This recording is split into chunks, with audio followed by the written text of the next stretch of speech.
And there goes the Mordekaiser ban. 0.5%. Nice reaction to when Yep. you draw a Mordekaiser ban, you've made it. You certainly have. There goes the Talia ban once again, along with that Rumble. No big surprises here. And Trundle banned away from Brandini. He's taken it 4 games in a row. Yeah, I'm not too surprised about that, honestly. Whenever you do fall into a pattern like that, people eventually are just going to take it away from you just to see what else he's going to do, right? We've only recently seen him playing the Trundle, going with that split push, put him out of his comfort zone, and maybe this time around he won't be that big split pushing threat, later into the game. And Huni will look to try and take advantage. Phoenix One, though, because they're on red side, they get to choose which of their lanes gets the counter pick by revealing it last. Alrighty, Immortals now looking for their first pick. Looks like they're going to take a page out of Phoenix One's book and take that Karma. Now, Sivir's still open, and Rek'Sai and Sivir. Wait, are they just going to swap teams? No, the Mordekaiser's banned. They can't do that. Yeah, this time around, though, Inori will grab up that Rek'Sai for the squads. Go from Mordekaiser to the #1 super standard jungler right now in North America, and that will push Reingover over to the Gragas. A lot of playmaking ability here from Immortals in the second round pick with Gragas and Ashe. And Wildturtle will have the burden of being the main initiation once again with his arrows. See if we can get those snipes down. Now it's time for Phoenix One to react.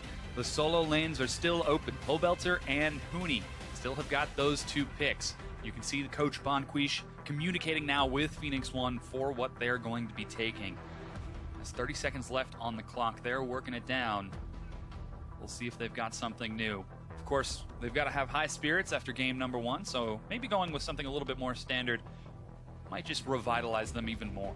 Something new, something old here. I like the Taric. It was so well used. Now it's going to be more difficult for him, though, because he doesn't have the Callista to add that extra angle that he can come from, some extra utility there. But the front line right now from Phoenix One is setting up to be very strong and give a lot of room to this Sivir.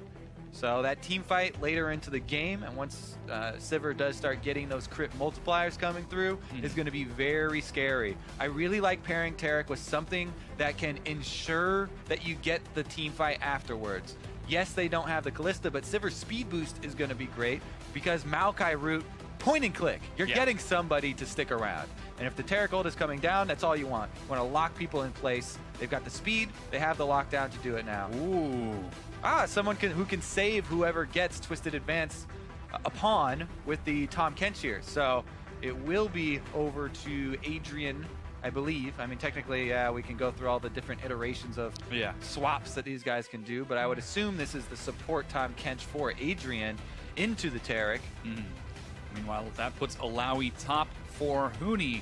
And now Phoenix One, they've got counterpick in the mid lane. A lot of utility and safety on that Karma, but Pirean, he will get his pick of the litter to try dealing with that. So far, there's a lot of damage on that Sivir, but he'll have to make up with some magic damage. Yeah, and it is going to have to be about the team fight here for Phoenix One because Alawi absolutely demolishes tanks. Someone like Maokai, who has no burst damage and only can set up ganks for other people with damage to come kill Alawi, is not going to have a good time in that lane. The tentacles comes flapping through.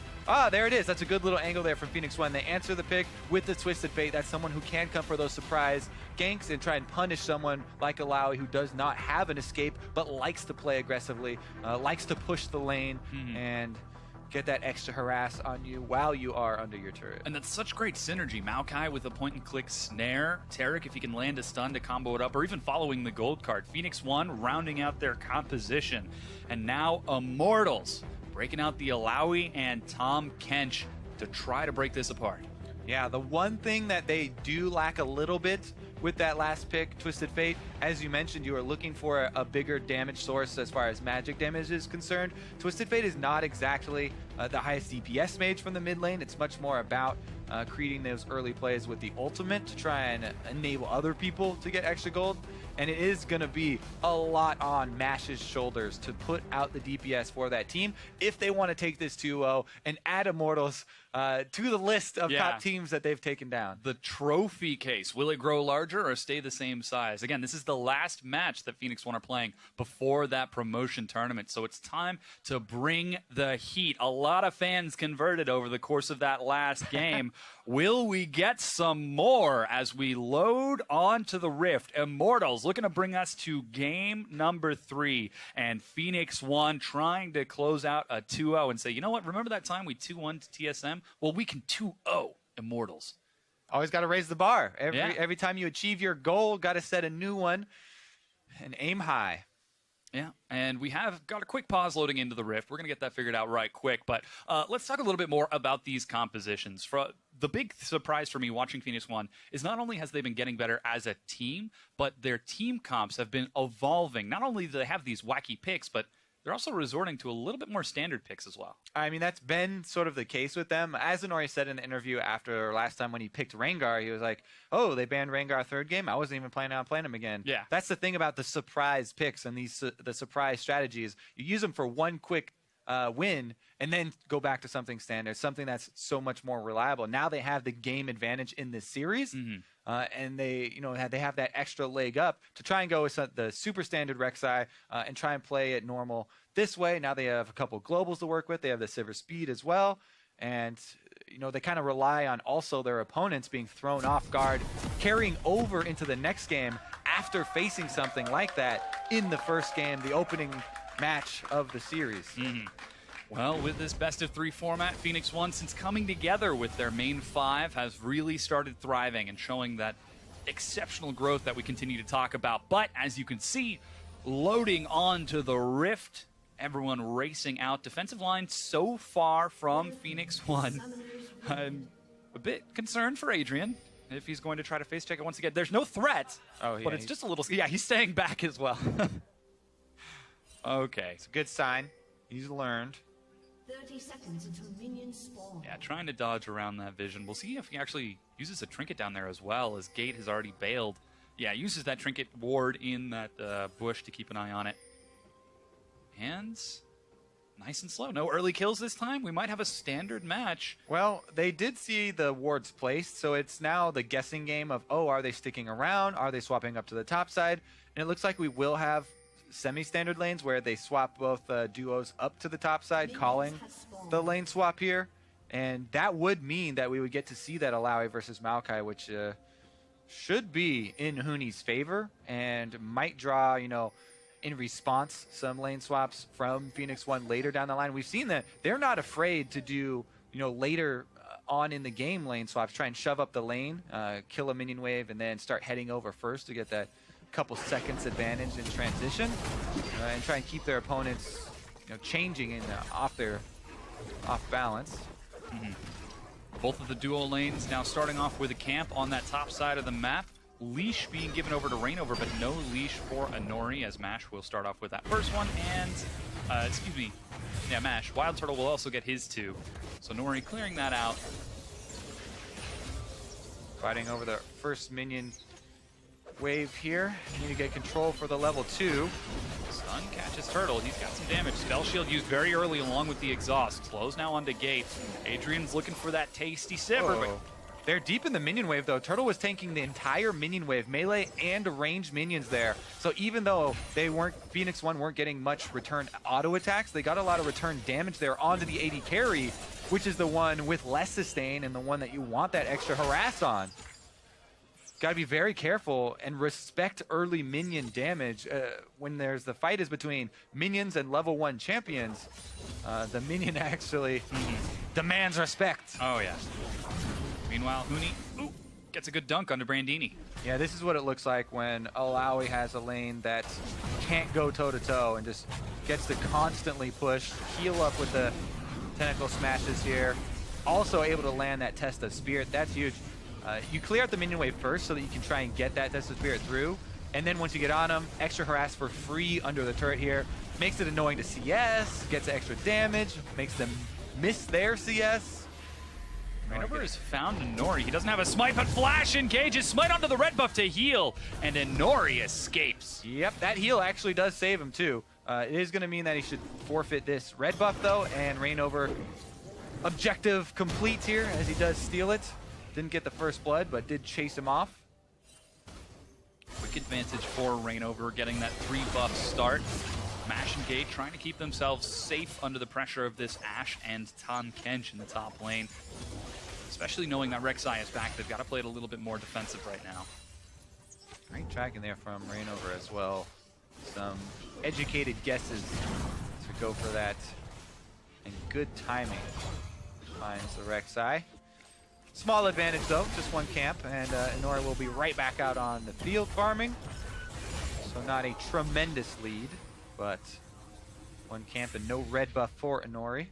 See if they can actually get vision around mid lane here, because the pings are coming down and Pobelter's going aggressive. Yeah, snare onto Pirean, but Inori going for the Scuttle Crab will not be able to follow up. Teleport being used by Brandini to get back into that lane, as he is taking a lot of harass from Huni. Yeah, I mean, we talked about from the beginning, I mean, oh, he gets eaten up and he's out! Does. There goes a stun. Wildturtle dodges. There's Mash trying to answer back. Gate is low. Oh, that was close. Oh, baby. This is a fun lane up here on the top side. Get some melee supports in NA for once here. I don't know what he's scared of. I guess they got to respect that Reingover might be coming to try and kill him. But Reingover's not in the area, so Mash might actually stick around, try and get that cannon minion under turrets. Oh, he doesn't get the cannon minion. So even though Adrian, doesn't get a whole lot done over there as far as, harassment or going for any turret dives, by just standing there, Adrian denied the cannon minion from Mash. Very important to take as many advantages as possible, especially against someone like Mash, who's so fond of farming and getting those huge CS numbers. And speaking of CS, we now see that it has caught up between Brandini and Huni, who does not use his teleport to get back into lane. So this might be a little bit tough for Phoenix One in this early game. Yeah, Huni hasn't used it yet. Maybe that means there's going to be a topside play. Reingover's deep in the enemy jungle. Reingover, he just used his Trinket Ward, so there's a possible teleport on that Trinket Ward that Reingover just placed. Uh-oh, Inori's actually completing the recall. Adrian in the front immediately flashes. Teleport now being used by Huni. This is 3 versus 4. Inori's exhausted. The body slam misses Gate.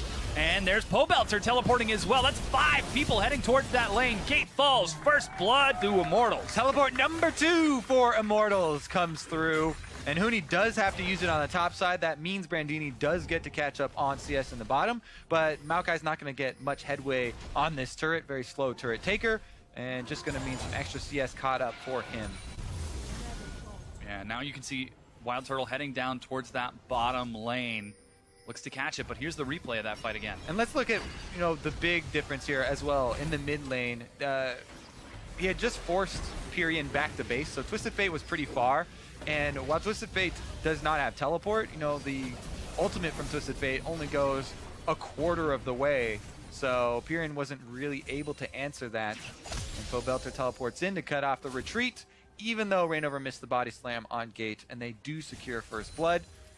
Rolls out to that early lead that you would expect from them versus Phoenix One.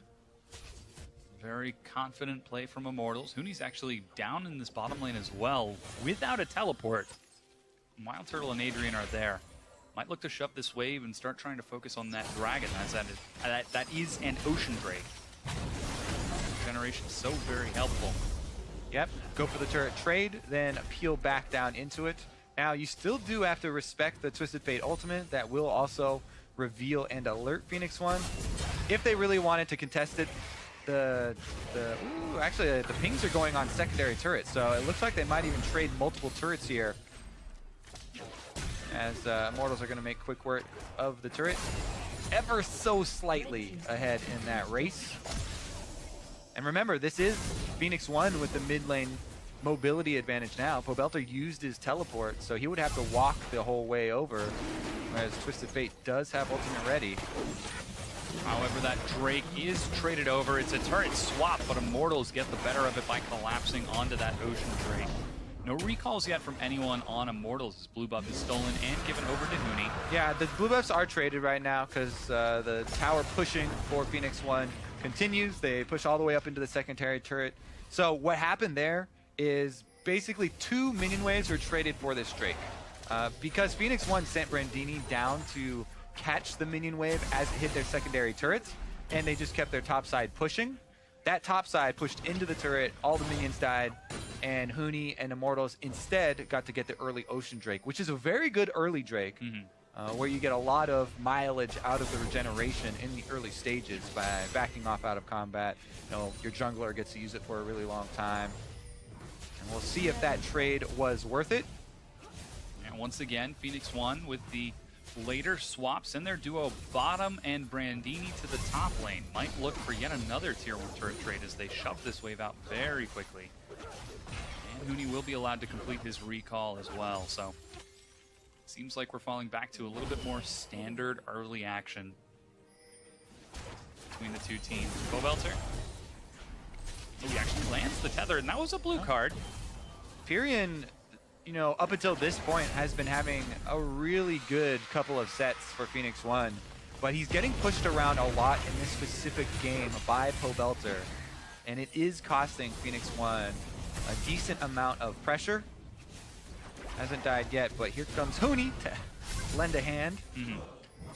Pressure in that mid and top side of the map. Inori actually shows himself as well, as it looks like Immortals are trying to trade that top tier 1. They take it. And just a little bit slower from Phoenix 1 once again, but with Reingover in that side of the jungle and Huni in the mid lane, Phoenix 1 have got to play defensive as the turrets are traded back. It's still only 500 gold between the two. They might like to break down this top tier 2, though. You need the Twisted Advance to dodge the ultimate here, I think. Twisted Advance does make you go untargetable.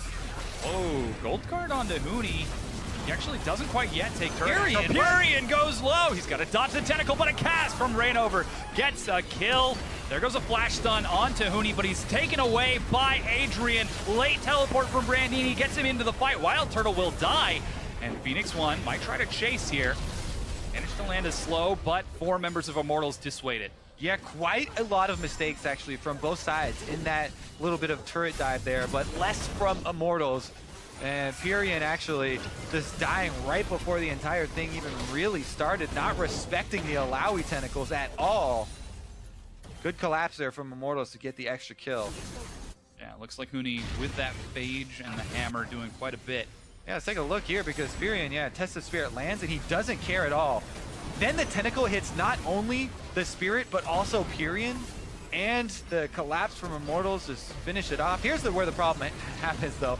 Turtle gets the turret on him, and the rest of Phoenix 1 are funneling in behind him, so a little bit deep there between 2 turrets at 10 minutes into the game or so from Immortals. Now Wildturtle getting collapsed on. He has flash, but makes it to Adrian's belly and safety.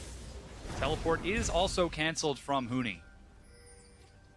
Pretty good there from Phoenix 1 to get that teleport down, because if it wasn't for that play, Immortals would have double teleport advantage and a Tom Kench on their team. I mean, we always talk about the Twisted Fate ganks. Tom Kench, especially with the new buffs. Uh-oh. There's a... Don't overchase, I think, if you're P1. That's pretty risky. You don't have a lot of wards that you've spent time putting down. You don't have a lot of offensive control over that red quadrant, so good job by them backing off after that. You know, Hawkshot did scout them out. Yes, sometimes that's frustrating to say, we spent all this time with our pink ward and setting up, but you gotta know when to cut your losses. Mash just spell shielded the point and click tether of Pobelter as he's catching this wave in the mid lane. Very talented play, but for the time being, Immortals are in the lead in this game, not only in kills, but also in gold. Next Drake spawning in 2 minutes, and Immortals are slowly pushing their pressure forward onto the map. Black Cleaver completed for Huni as well, so he can start to shred people if they do get to team fights, and the tentacles start whacking all around. Brandini gonna have to do some dodging under there as Immortals close in on mid lane once again, trying to zone off this turret. There goes the wave clear, but the turret's taking quite a bit of damage. The last minion dies, stun, misses as it's dodged back. Wildturtle's taking a few hits, but the turret is secured. Immediate arrow onto Pirean. Cosmic Radiance is not dropped fast enough. Great initiation there from Immortals as Phoenix 1 are sticking around trying to defend the last 10 HP of a turret with the wave clear here. attempted wave clear, and Immortals are not slowing down this game. Yeah, looking now for that tier 2. Pirean's up in 10 seconds, though. Doesn't have his Destiny or Gate, but Phoenix 1 cannot find a way in. There's the test. As the stun gets dodged, that turret's taking a lot of damage, though. And Huni's in the front. He's actually going to get reset. Dodges the aggro. Brandini forced to flash at Immortals, win the fight, and take the turret. Yeah, Huni got eaten by Tahm Kench pretty quickly there. Yeah. Thought he almost instantly went down, but Adrian with the quick fingers saves his life. And man, they are not messing around this game. Oh, no. Lost a lot of ground in game number 1, but Immortals don't want to let Phoenix 1 capitalize. Let's see here. There's the combo. Ash Arrow into a great Reingover ultimate. Instant kill here on Pirean before the invulnerability does drop. Maokai still not tanky yet. Still very early in the game, only about 14 minutes, but Immortals, in typical Immortals fashion, are accelerating the pace of this game so quickly, taking those 4 turrets to the 2 of Phoenix 1. Now that Ocean Drake has spawned, and Immortals, already well aware, have got Wildturtle on that bottom side of the map and are starting to send a few folks over. Yeah, whenever you have your AD carry pushing up like that, you need to have Tahm Kench around to save him from a pick, and here's what it is. The ultimate comes down, a little bit of a bait. Oh, that was kind of short. That's okay, though. Yeah, and Inori will escape with his life by flashing. But that is the ultimate from Reingover and the flash gone from Inori, so that's going to make stealing a potential Drake so much more difficult. Definitely worth it play right there. Get the flash, Twisted Fate ultimate was also used. And just trailing your split pushing AD carry. Split pushing ass is just so juicy when Twisted Fate on the opponent's team, so you know you gotta stick around in the fog war behind him. There we go, Turtle goes aggressive. Whoa! Adrian says, calm down, Turtle. No more turret shots for you. Yeah, like a good support, gotta pull him back. Literally can leash him with his tongue here. Pull him back when he gets a little aggro. But yeah, for Immortals, the game plan doesn't change here. Huni's very strong at this moment. With the Black Cleaver, also threatens the 2 versus 1, can pop the ultimate and get the extra tentacle to try and fend off a 2 versus 1. So strong split push. You know, Alawi does control the wave really easily, as we said, versus these non-threatening tanks.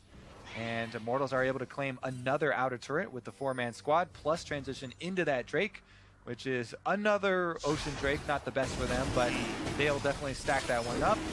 And the next one spawning. A lot of deep vision for them as well. Immortals just right back to complete jungle control in this game. Immortals demonstrating the dominance that we usually see from this top-tier team. And Phoenix 1 taking a more standard composition, find themselves unable to match up. 5 turrets to 2 right now, and Immortals 5,000 gold ahead. Only 16 minutes in, continue to accelerate the pace of the game. And it's really difficult for a team with the low damage profile that Phoenix 1 have to come back if they have such an early deficit. Like we said, Twisted Fate is so much about those ultimates making early side lane plays. Whoa. Well, Ash Arrow, that's going to land on Gate. Adrian is angry right now. Trying to 1 versus the world. Luckily, he's got Adrian to keep him safe, but still gets a good amount of damage on a Gate. Turtle being Turtle. But yeah, it's really difficult for Twisted Fate to not only have unsuccessful early usage of his ultimate and not make use of those cooldowns, but to die 2 times as well. Very rough game this time around for Pirean, where previously he had been a point of strength for this new Phoenix 1 squad. Mash gets very aggressive with Turtle again. Turtle goes forced to heal, teleport being used. That's Pobelter catching up. Cosmic Radiance for the reset leaves Brandini out to dry. Phoenix 1 might try to get this. There's the Destiny Gate preparing to group up with his team, but Immortals chase down the kill and continue to pursue. That's Pirean being knocked back in as Adrian escorts Huni to the front line. Yeah, Mash gets a little bit too close to Turtle there, slowed down, and then all the team tries to collapse to protect him. Immortals cleaned up with the extra range here. Tahm Kench ultimate does come in as well, and they're going to run straight through middle inhibitor turrets 18 minutes into the game. Yeah, Mash has just now getting out of the fountain, racing up as quick as he can, but the inhibitor turret will fall 18 minutes in. Immortals clearing out this inhibitor, and Phoenix 1 are on the struggle bus. Yeah, Immortals trying to put a stop to that Phoenix 1 hype that was starting to generate. Fairy Tale Not gonna happen in game number 2 unless they are able to hold out until Mashmi gets a lot more damage. Oh yeah, I mean, well, it's gonna be rough, yeah. So here, this is where, you know, Mash starts to panic now because no mana also gets slowed, and this is where everybody else gets baited in. The ultimate from Tarek not in range for Brandini, so he goes in with just an advance and has nothing left there. Plus, Pirean goes in to try and save him, and it's kind of this ants go marching in one by one situation, and the ants are starting to get squished. Yeah. Tragic story for those ants. Who's got a magnifying glass? Immortals do, apparently. 19 minutes in. Trying to burn this game up. Send the Phoenix back down to the ashes. Well, that would be an exciting game number 3 because, you know, if it does happen, if Immortals are able to close this one out, which is very probable, maybe we do see Phoenix 1 again throw a little bit of a curveball here. Try and switch things up again. They're still, you know, in this one a little bit though.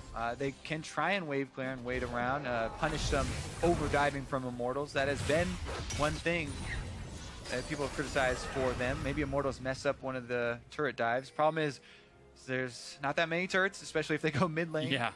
Immortals making pretty quick work of this game.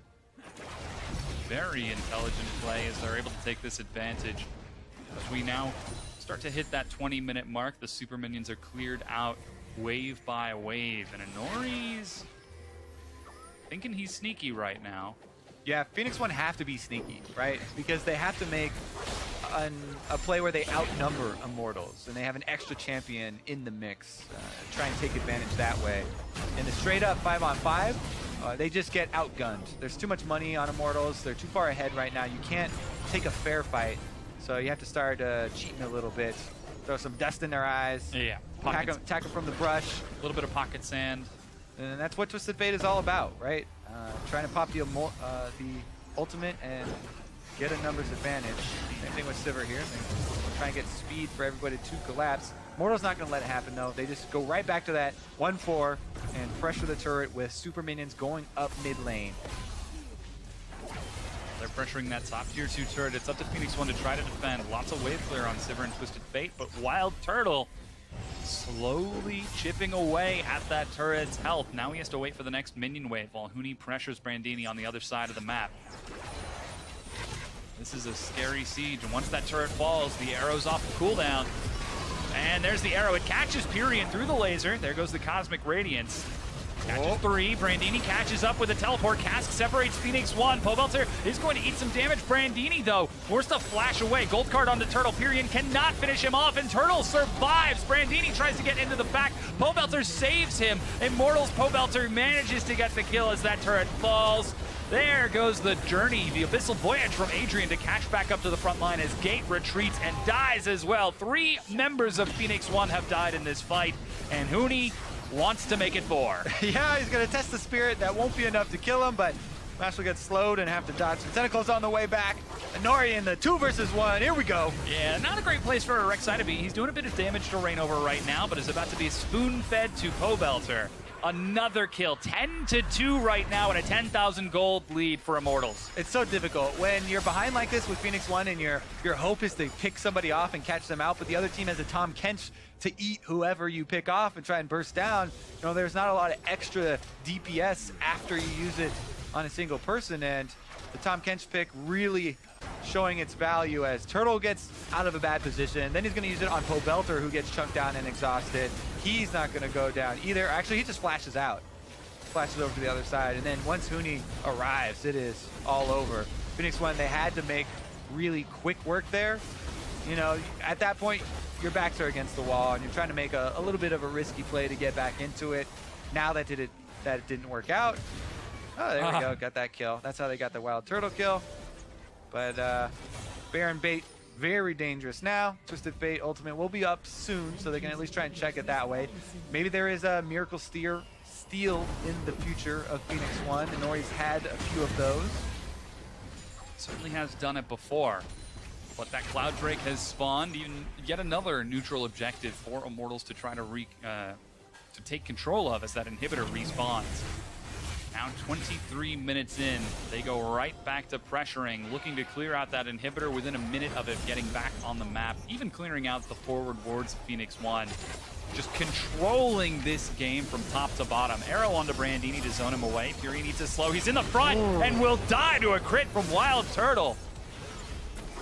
Yeah, Pirean is not having a good game this time around. He's going to have to refocus, you know, in the huddle after this game. Everybody tell him, no problem, it's all right. You know, put that out of your memory and focus on the next one, because if they come back in game number 3, then doesn't even matter what happened here. Immortals, though, still have to finish it up. Not done yet, just the inhibitor down mid. And Phoenix 1 have another chance at the defense. Yeah, Huni diving a little bit too far, gets a huge amount of tentacles. He's going to get the slow on the gate, follows it up, who flashes. He's going to look to get to the fountain as Immortals dive forward, chasing to try to close this game out. Brandini stalls as best he can. Wildturtle is caught, but Adrian's right there next to him. To the rescue. That's finally the kill onto Brandini, the first, as that second inhibitor will soon fall. Fit into volley. Turtle's able to get that one, and this is going to be another inhibitor here for Immortals. Back on track for the second place team here in the North American LCS. They really do want to go into playoffs off of some victories, because it would be annoying at the least for them to end their last week with back-to-back losses. You know, suffering a loss at TSM is one thing. Huni right now, Cosmic Radiance. Adrian is there. He brought Wildturtle too, and Immortals are trying to fight this. Inori gets a knockup, but those are the tanks. Pobelter zoning away the rest. Turtle gets the kill. It's the best thing for Alawi when not only does the enemy team not have a lot of damage to burst you down and finish you off when you're low, but also they're super behind. Oh. Hey, Reingover with the dunk. You look thirsty. Have a drink. All right, that is going to be Immortals evening it up versus Phoenix 1 here. 1-2-1. That's the first Nexus turret dropping. There goes another test. Mash is exhausted. Spell Shield pops a bit of that damage, but Reingover drops the kill onto Brandini. The Nexus itself gets cleaned up, and Immortals, quick as you like, they take game number 2. And ladies and gentlemen, we're going to game 3.